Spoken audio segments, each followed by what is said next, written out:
Hi, Paul. Welcome. Thank you so much Hi. for being here. Um, Thank Thank you. you for this. Now this is the last edition of our neighbor's house, La Casa del Vecino. Our program we run with Liga, and thanks to our sponsor Panel Ray. So I want to thank them a lot for making these 5 episodes possible. You're the last one in a series of 5, as you know, a series on exceptional housing in the United States, in our neighboring country, seen from Mexico.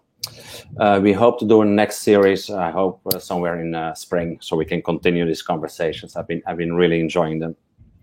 So I want to thank as well a lot Adriana Maurer, our general coordinator at Liga, who's here somewhere in the background, Daniela Treviño, our intern, and a lot Arturo Arrieta, who is now moving the controls as well in backstage, and who also did actually all the beautiful design on this series. Thank you for accepting. We know each other. I've seen your work. Actually, I think the first time I saw your work was when you, Paul Anderson, together with Paul Preisner, made the blue vaulted structure at the first Chicago Architectural Biennial. And several of my visits, because you live in Denver, but you teach a lot in Chicago.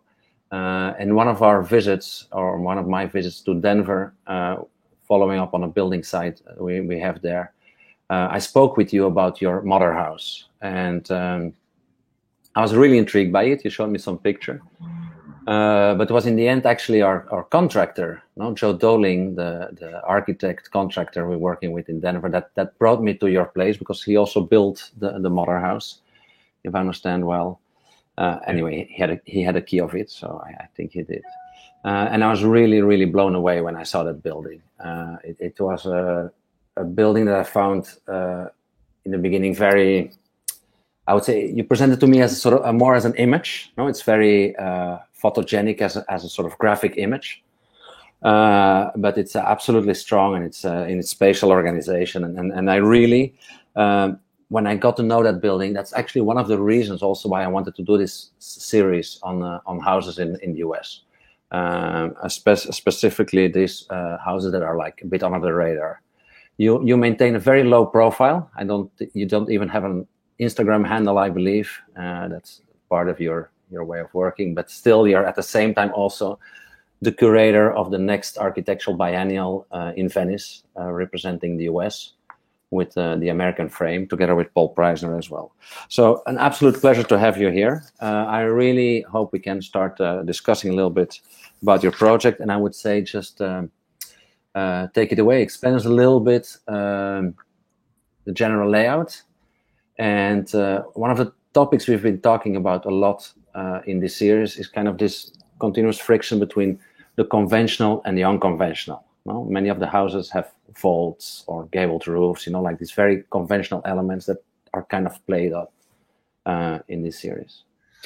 Yeah, I mean, first of all, I wanted to just like to say thank you. It's a real pleasure to be a part of this. I mean, first of all, it's a pleasure to watch these. It's not often that we have a chance to get really kind of deep into the work that people do. To spend this much time on a single project, learning about it is a real pleasure. And so then it's very flattering to be part of the series too, especially considering your work, and also everybody else who's involved, to whom I owe a debt, or different debts, different people who have helped me out over the years in different ways,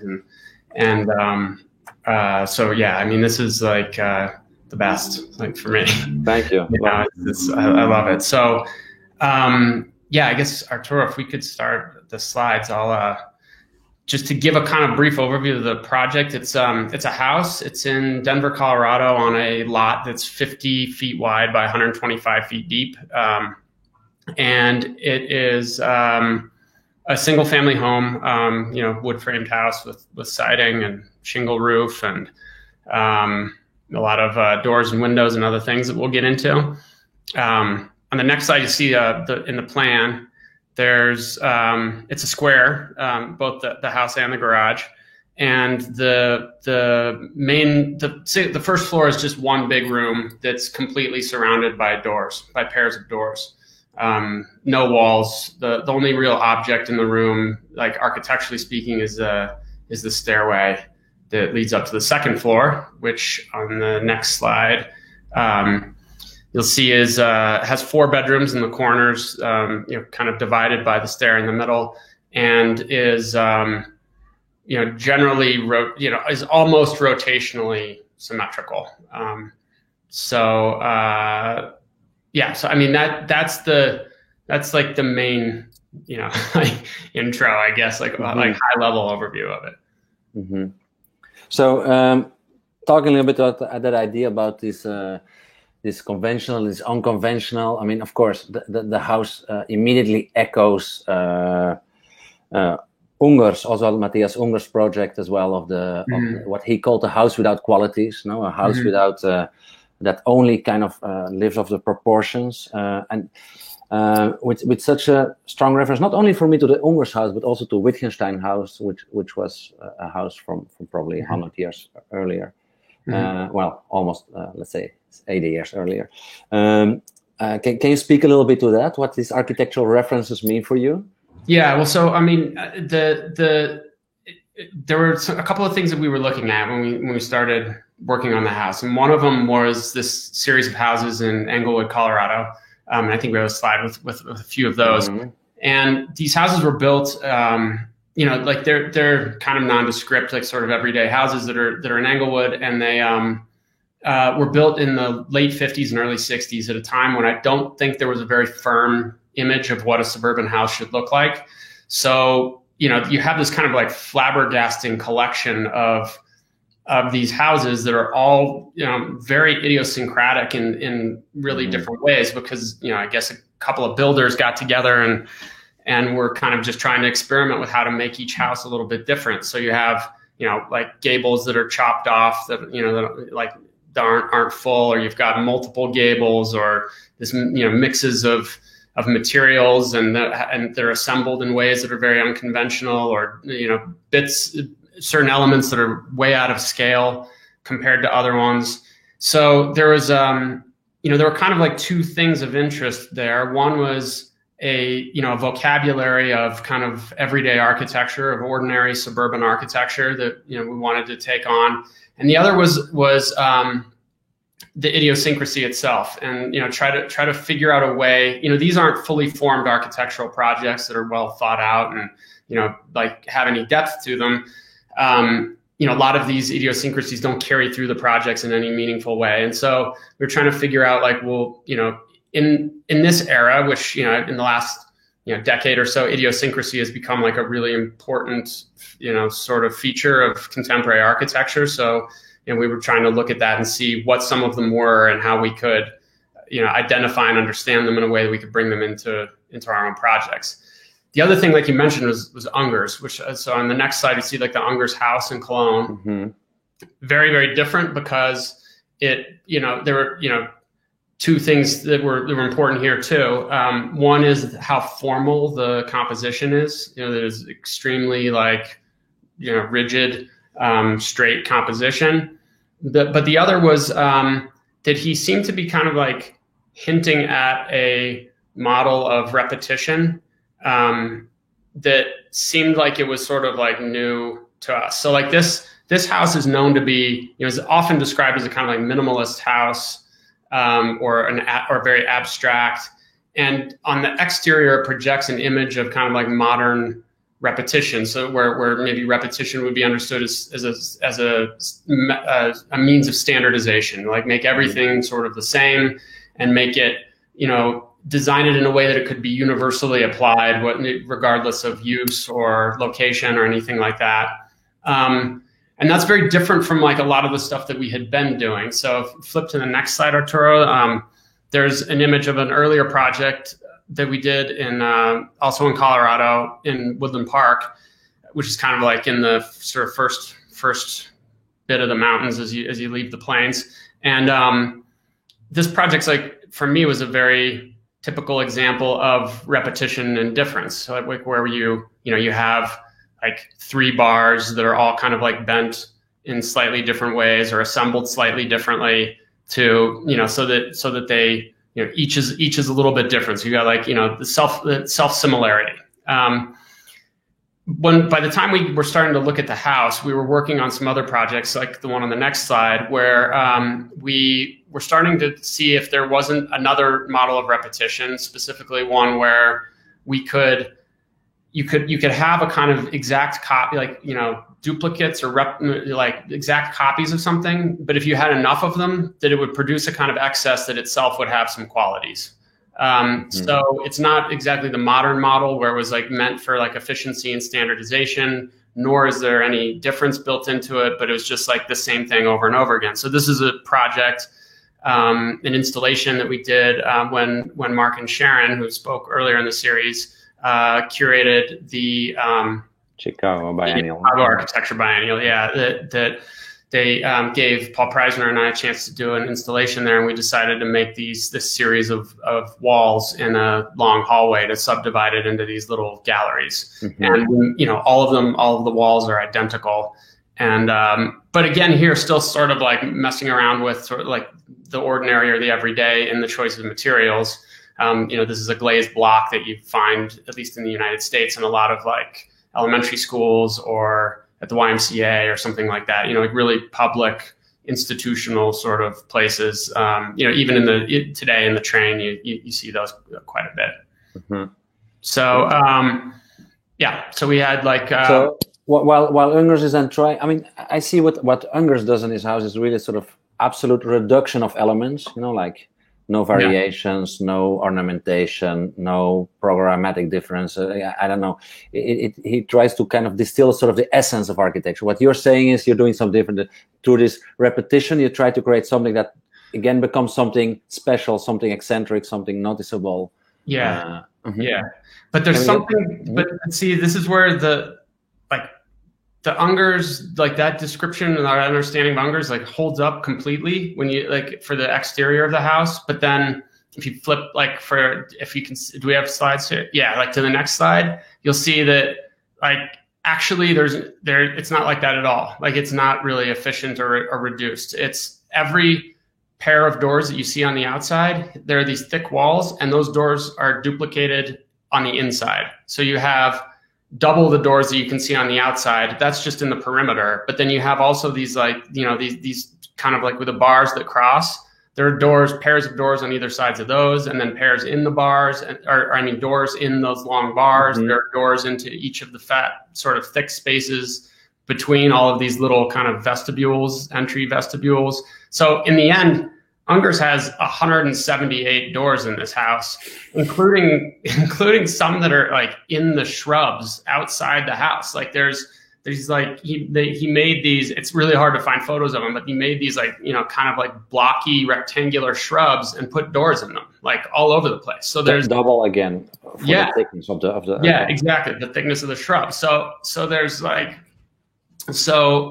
there's a kind of like funny, and this is not a project he did like early in his career where he just came up with some idea and ran with it, even though it didn't make sense. Like this is one of the last projects he designed. So he knew fully what he was doing. And, it's kind of like amazing the effect of like, producing all these doors. If you flip to the next slide, you'll see that it's kind of like, there's this thick, sort of layer between the interior and the exterior. And you can see like both, on both levels of the house, you have this kind of these fat spaces, sort of poché spaces between the interior and exterior. So it seemed like that was sort of like the model of excess or whatever, that he seemed to be kind of like, like in cleverly and sort of in a mysterious way, sort of putting out there. So then, in the next slide. So we were kind of trying to think about how, but here again, on the outside, you don't see that so much. If you flip to our house, which would be the next one, you'll see like, we tried to kind of like see how each of these could bring something into the other. So rather than seeing the idiosyncrasies as something that's kind of like accidental or as a sort of like looseness of design, we tried to see if there was a way to make it formal, like really give it like some firm organization and structure. And at the same time, to take the logic of repetition and excess from Ungers and apply it to kind of like ordinary architecture. So, you have like lots of gables, more gables than usual, more doors than usual. The stripes on the facade, there's like more material transitions or more, like transitions between the colors on the facade. If you flip to the next slide, you kind of like see what one of the effects of having it all be doors is that there's these sort of strange things that happen. Like, the whole thing can open up even on both levels. And there's a specific effort not to make it all fit and all like why Ungers is extremely precise. No? Yeah. 4 gables, and you have 4 and 4.2 gables you have. And 4 and a quarter, yeah. Exactly. So, yeah. Well, and that was that was a place where kind of like we allowed an idiosyncrasy sort of like into the design in a way that then tried again to like kind of carry that through so that it wasn't like a sort of unintentional, bit. And it came from like us just kind of like laying out the facade so that it matched Ungers, but then we had a little bit of extra width in between the setbacks. So we could add a little bit more, and instead of scaling the whole thing up and just making it wide, we decided to add that quarter module on the end, which then actually I think if you go to the next slide, there's a kind of another thing going on, which that was just showing that part of sticking to this kind of like consistent repetition is that there's no hierarchy anywhere. So you cannot have a front. There's like front all doors. the doors are front doors. Mm-hmm. So we didn't know, we had issues. We had to figure out like where to put the doorbell or the address or the mailbox. So, and decided it would be best that they just not be on the front door. I mean, we considered putting them all each on different doors and like things like that, but it still seemed like wherever you put the doorbell ended up being the front door. So, yeah. So anyway, but like as far as your question goes, if you flip ahead, like that kind of strange idiosyncrasy of the extra gable, does affect the plans and the section and like everything in the project. Yeah, continue. Super interesting because it's really. I mean, that's what when I visited it, I found super relentless in the way it was designed. Like if I saw all the hardware on the inside, all these basic decisions that you took in the beginning, and that you really push them through till the end. Like this example that you now gave. So if all the doors are the same, I cannot put a doorbell on one single door. Okay, Arturo, next slide. So that's this weird shift in the facade, right? Yeah, so it's just like another example of the kind of like like the excess of like all of the striping being and all these changes in the color. I mean, normally in like a suburban house, you would have more than one color often, but like usually it's just sort of blocked out. Like this part is tan and that part is white or whatever. So in this case, the pattern became like much more intense. On the next slide. So you copied the pattern from chewing gum. Or no, that was just that. It just turned out that it looked a lot like a fruit stripe gum. Exactly. So, and when I was going through the photos, that was the best close-up photo I had of the striping. So so the gum is extra. But then in the plan, like I mentioned, you end up. We still have this kind of like fat layer around the perimeter. We couldn't build a basement, which usually most houses in Denver have basements, and we couldn't build one because of the soil conditions. So we ended up packing a lot of storage into that, sort of fat layer around the perimeter. But then all of those closets, those have doors on them too. So if you flip to the next slide, you'll see that this is one side of that plan, just sort of showing like it's just all doors. Basically, like that's all you see on the main level. It's just doors everywhere. Yeah, I find that very powerful because I mean, there's a lot of let's say avant-garde architecture produced in the US, but it always stays within very careful parameters of what an interior design should look like, what a kitchen should look like, what a living room should look like. And I found it absolutely powerful how you, through these initial decisions you took, you just followed that logic through all the different steps of the buildings, and then as a result have that image that you just showed, which I think it's absolutely beautiful. Yeah, it's hard. I mean, I guess it's hard to like get in the camera, some way of knowing like that, seeing that it's like all the way around. But if you can imagine it, it's kind of like the whole thing is like that. Yeah, next slide, Arturo.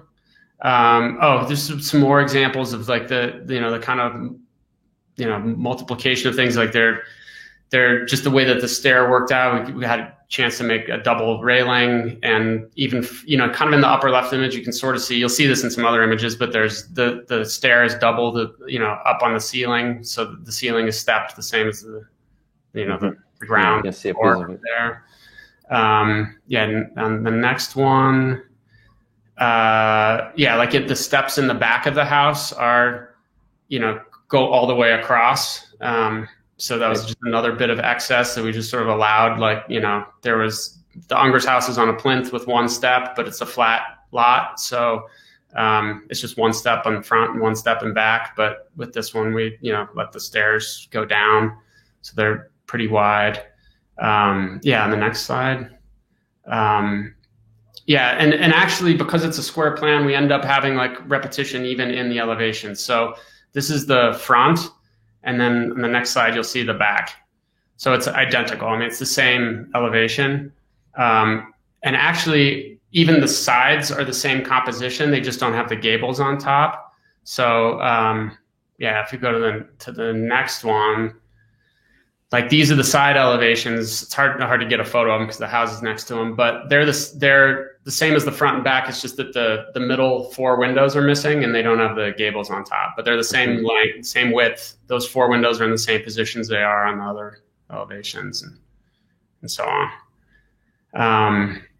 All right, next. I mean, this was just kind of like showing the two, and it was actually, you already made the point, Mona, but it was like part of it was the quirkiness of it and how to like bring that quirkiness under control, with the extra small gable or with the siding or, things like that. Because it's very severe. It's very designed very rigidly. If I look at this, for example, this interior, the symmetry in the facade, the Unger's like build-up of the plan, like the steps you described going down to the garden, the thickness of the walls, the position of the staircase.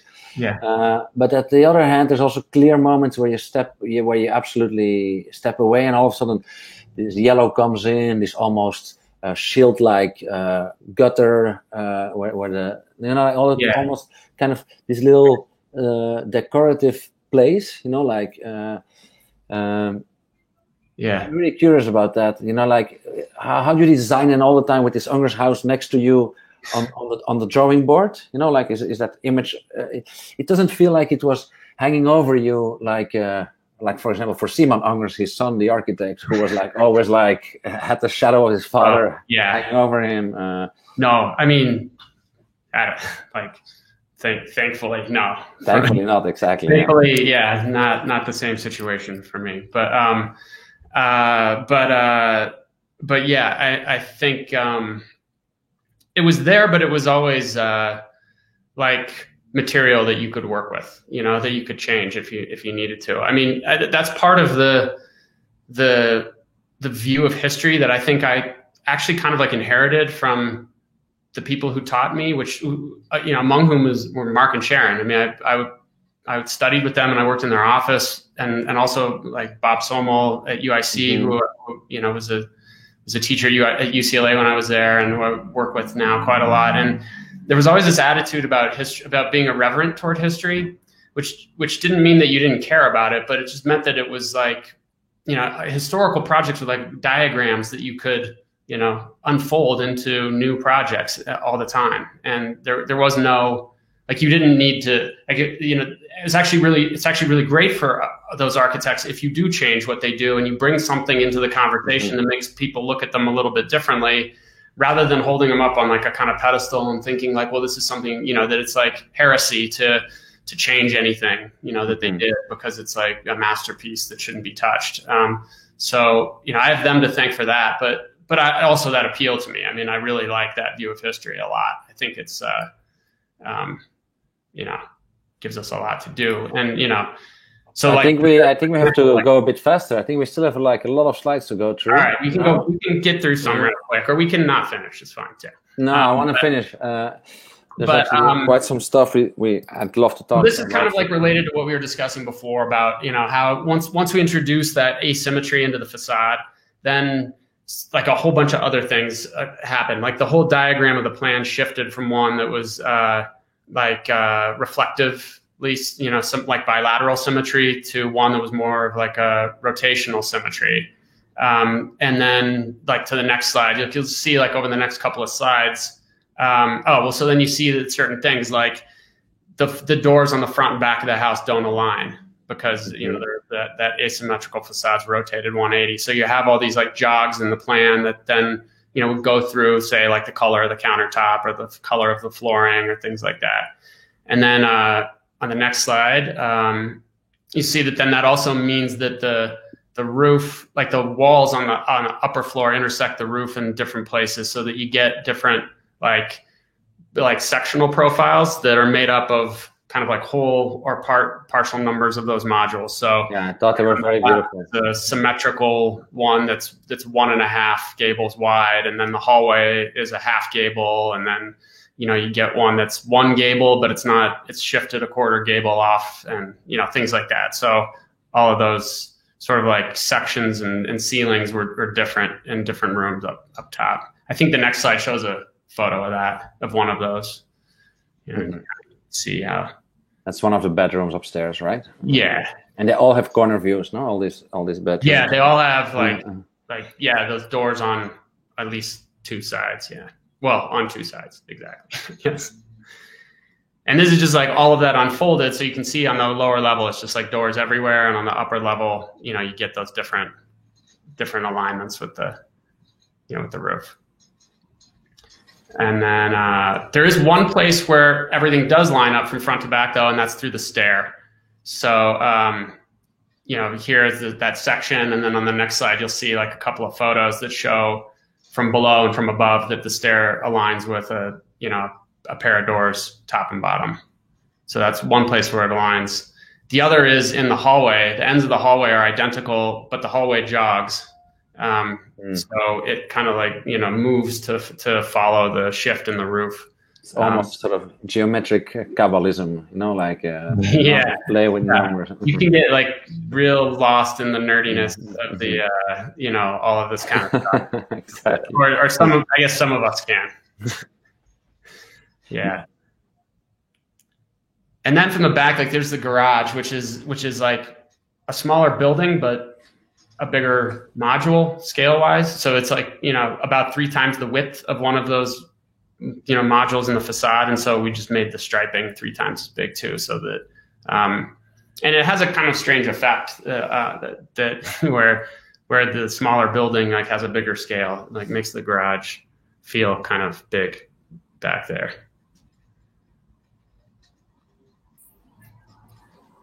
So these were dropped in because when we were talking before, you had asked about the name Mother House, and I had named it that because my mother paid for it. She was a school teacher. I understood that it was the mother of all houses. That was the sort of. So we joked about that a little bit, my mom and I, because. Like these are examples of, some of the more famous examples of houses that architects designed for their mothers, early in their career when like nobody else thinks they can do any of the strange stuff that they want to do. And so, Gwathmey and Rogers and Venturi and Korb were 4 of them, but there are others like Harry Seidler, and Charles Moore and, a bunch of other people. And so, so many more. Exactly. Yeah. And so, my mom didn't actually want a new house to live in, but she wanted to, help me like build something. And she had saved up a bunch of money. She was a teacher, but she'd saved up money like really well. And so we decided we would build one and then we would sell it. And ideally we would at least not lose money, and we'd have enough to, do it again, so that there would be a series, so that the first one would be, at least from that point of view, the mother of all houses. Interesting, because I mean, it is. I mean, especially for Ungers, it was really the essence of houses. No, like the I mean, for him, I think he was trying to make the Urhaus, no, the basic house of. Yeah, I see, and I think the public will notice that as well. I see here on the left, and I think that's the way I saw the house for the first time. The yellow is gone; it's all painted white. Can you tell us that story? So after the house not selling for a long time, we had a tough time selling it. It took a little over a year actually to sell it. Because people don't buy houses with yellow stripes. I guess not. I mean, actually, in all seriousness, I do. The feedback that we got was that it was, and it's a funny thing. It was that I think the fact that it was so familiar to people, but not the way that they're used to seeing it, that really was like for some people hard to understand or feel good about. Like it was almost like more unnerving, I think, for them than if it had been to some kind of crazy form or something like that. So people that are looking for avant-garde architecture didn't feel identified because they saw the typical gables and maybe that too. And people that were looking for something traditional, of course, they couldn't. I don't know. It's really interesting. It could be. I'm not sure, but for whatever reason, it wasn't selling well, and our realtor thought one of the reasons, though, was because the yellow was pretty strong. And so they convinced us to paint it white as to try to help it sell, and which then, of course, made it look like even more like the Ungers house.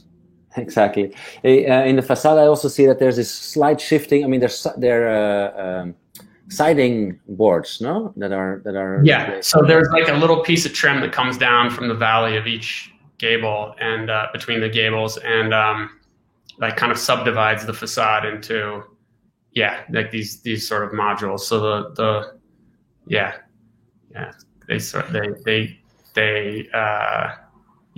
like it kind of looks like a bunch of houses mashed together. Like some people asked if it was one house or many units.